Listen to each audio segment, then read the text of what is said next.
അപ്പോൾ കുട്ടിപ്പാൻ്റെയും സംഘത്തിൻ്റെയും പെട്ടിന്ന് മടക്കും. അതൊന്നുമില്ല. നിങ്ങളിപ്പോ കഴിഞ്ഞ കളിയിൽ തോറ്റു. ഞങ്ങൾ തോറ്റു. എത്ര SRH-നോട് ഒരു റണ്ണിന് നിങ്ങൾ തോറ്റതാ. നിങ്ങൾ തോറ്റതാ. ഞങ്ങൾ കുറച്ച് വിക്കറ്റിന് തോറ്റുള്ളത് റെഡ് തന്നെയാണ്. ഈ പറഞ്ഞ SRH ഇപ്പൊ മോശം ഫോമിലാണ്. ആ SRH-നോട് നിങ്ങൾ പൊട്ടി. അത് വേറെ കാര്യം. അത് തോൽവില്ലല്ലേ.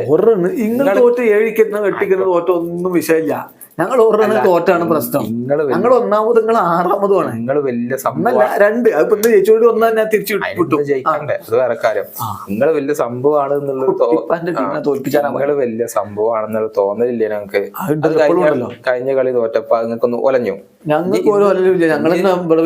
ഇനി ഡീസിനോട് കൂടി തോൽക്കുന്നോട് നാണം KKR ഒന്നാമത് നിൽക്കണം. ഞങ്ങളെക്കാൾ ഒരു കളി കൂടുതൽ കളിച്ചിട്ടാണ്. അത് ഇന്ന് കളിക്കുന്നു, ഞങ്ങൾ ജയിക്കുന്നു, 2 പോയിന്റ് ഞങ്ങൾ മുന്നിൽ തന്നെ എത്തുന്നു. DC എന്ന് പറയാൻ ഞാൻ പറഞ്ഞേ, നിങ്ങൾ 10 പോയിന്റ് ഇറങ്ങി നിൽക്കണ്ടല്ല. ബാക്കി എല്ലാവരും കളിച്ചതിന് മുമ്പ് 11 കളിച്ചാണ്ട് ഞങ്ങൾക്ക് 10 പോയിന്റ് ഇറങ്ങി നിൽക്കണല്ലേ നിങ്ങൾ. എന്നിട്ട് നിങ്ങൾ കുറെ ദിവസമായിട്ട് ഇങ്ങനെ വെറുതെ പരിഹരിക്കരുത്. അത് കഴിഞ്ഞിട്ട് ഇപ്പൊ വരികയാണ്. ശരിയാക്കി തരാം. ഒരു ശരിയാക്കലില്ല. ഞങ്ങൾക്ക് ആവശ്യത്തിനുള്ള പ്രിപ്പറേഷനും തയ്യാറെടുപ്പും കാര്യങ്ങളും ഒക്കെ കിട്ടിയിരിക്കണേ. 10 പോയിന്റ് അല്ലേ ഇന്ന് നിങ്ങളെ പൊട്ടിച്ചും. അത് വേറെ കാര്യം. ഞങ്ങൾക്ക് 16 പോയിന്റ്. ഞങ്ങളെ താരങ്ങളെ നിങ്ങൾ എന്ത് കാട്ടാനാണ്? താരങ്ങളല്ലല്ലോ, ടീമിനല്ല താരങ്ങളായിരുന്നു. മക്കൂർക്ക് ഫോമിലാണ്.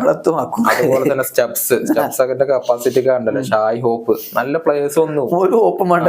അതൊക്കെ നിങ്ങളെ ക്യാപ്റ്റൻ കഴിഞ്ഞില്ലത്തെ കാട്ടി. ഞങ്ങളെ ക്യാപ്റ്റൻ കഴിഞ്ഞാൽ ഞങ്ങളെ ക്യാപ്റ്റൻ മാത്രം. ഞങ്ങളെ ചില ആൾക്കാർക്ക് കഴിഞ്ഞാൽ മോശമായി. ഞങ്ങൾ ക്യാപ്റ്റനൊക്കെ ആ ടോപ്പ് 10 ഇപ്പോഴും സ്കോറിലുള്ള ആൾ തന്നെയാണ്. അപ്പൊ അതാ നിർത്തി കളി. ഒരു കളിയിൽ ഔട്ടായതിന്റെ പേരിലാണ് ഇപ്പൊ ക്യാപ്റ്റൻ ഔട്ടായതൊന്നും പറയണ്ട. ഇന്ത്യൻ ടീമിക്ക് സെലക്ട് ചെയ്ത എല്ലാവരും ഇങ്ങനെയാണ് കളിച്ചുകൊണ്ടിരിക്കുന്നത്. അപ്പൊ ആ കൂട്ടത്തിൽ ഒരു ഐക്യദാർഢ്യം പ്രഖ്യാപിച്ചു. അത്ര തന്നെ ഉള്ളൂ. അല്ലാതെ അതിന്റെ അപ്പുറത്തേക്ക് ഒന്നും അതിനെ കളിയാക്കാൻ അങ്ങനൊന്നും പറഞ്ഞിട്ട് കാര്യമില്ല. നിങ്ങളെ മൊത്തത്തിലൊക്കെ നിങ്ങൾ ഒരു കോൺഫിഡൻസ് ഇല്ലായ്മ ടീമിന് സംഭവിച്ചിരിക്കണേ. അതാണ് പറഞ്ഞത്. കഴിഞ്ഞ കളി നല്ല കോൺഫിഡൻസ് അല്ലേ. 7 വിക്കറ്റ് തോറ്റ ഞങ്ങളെ സംബന്ധിച്ചിടത്തോളം ഇനിയുള്ള ജീവൻ മരണ പോരാട്ടം കാണാം.